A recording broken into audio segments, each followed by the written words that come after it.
watching the video, he said, "You'll never see anything like this." That guy that scored the goal was an Argentinian player that played in the England league, and now he's a major idol for England. Everybody loves him. He's been playing there for a couple of years, and despite the millions of screaming fans, he's an incredible player.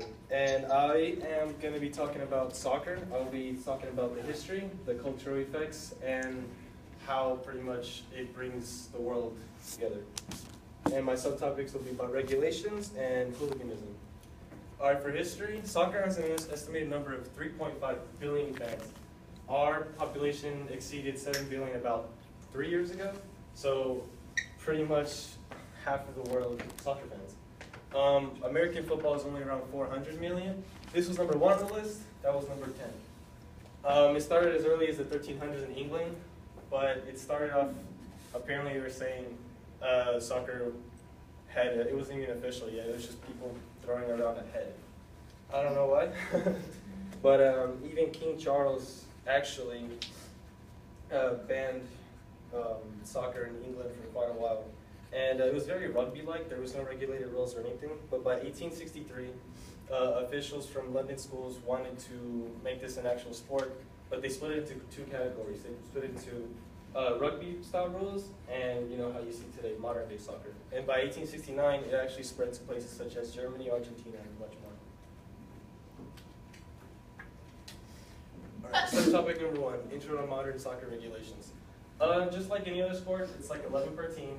You got 10 players, and you got a goalie for each team.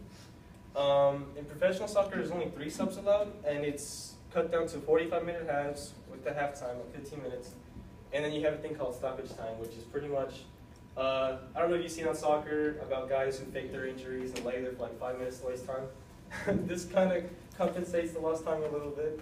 And pretty much the leagues all compete for multiple trophies. So like if the Spain league, they have cups, it's not just the league. They have domestic cups, they have cups to compete with the lower divisions, so that it's not just one trophy. And the really cool thing is about the really popular teams is that it consists of players from all around the world. Like my favorite team, they have players from Brazil, they have a guy from Czechoslovakia, they have players from all over the world, and it creates one unique creative style of play. Our culture effects on the world. Soccer may not be wildly popular in the US, but in the US it's still in the top 4. In Europe, soccer is considered a ritual, an expressed passion to watch 22 athletes representing their countries for glory. Countries play for respect, they play for fans. It's like a tradition of them. It's part of their life, and they've done it for hundreds of years.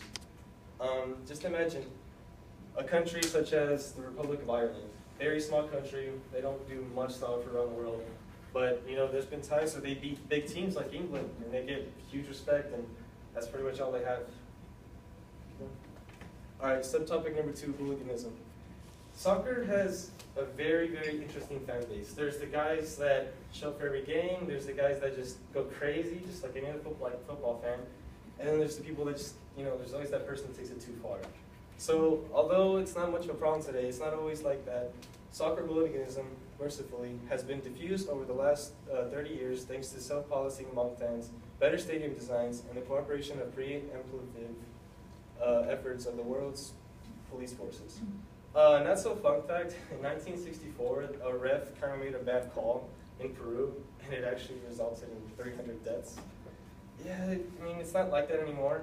But actually, there's actually a team in Russia called Zenit St. Petersburg, and whenever the team lost to a really bad game, like a really bad team, bottom of the table, they lost to them, they set 1/5 of their stadium on fire. It's a huge controversy that happens still every now and then, but I mean the big leagues, the US, England, Spain, France, doesn't happen anymore. It's more like the other countries. All right, topic number 3, soccer pretty much unites the world. I mean, just think of the World Cup. 32 countries, combined together, and they all play the game. For example, Brazil, whenever the World Cup was happening, for almost a month straight, their entire country was on holiday. They didn't go to work, they didn't do anything. Their economic standpoint was pretty bad. Like, they just went on holiday for a whole month. David Beckham, I don't remember exactly what he did for England. I think he some team and he left them, and he was hated. But 2002, he played against Greece, and they were about to not qualify for their first World Cup, and I don't know, their first World Cup is 1930s, and they had always qualified. They were about to lose. And the very last second, he scored a free kick.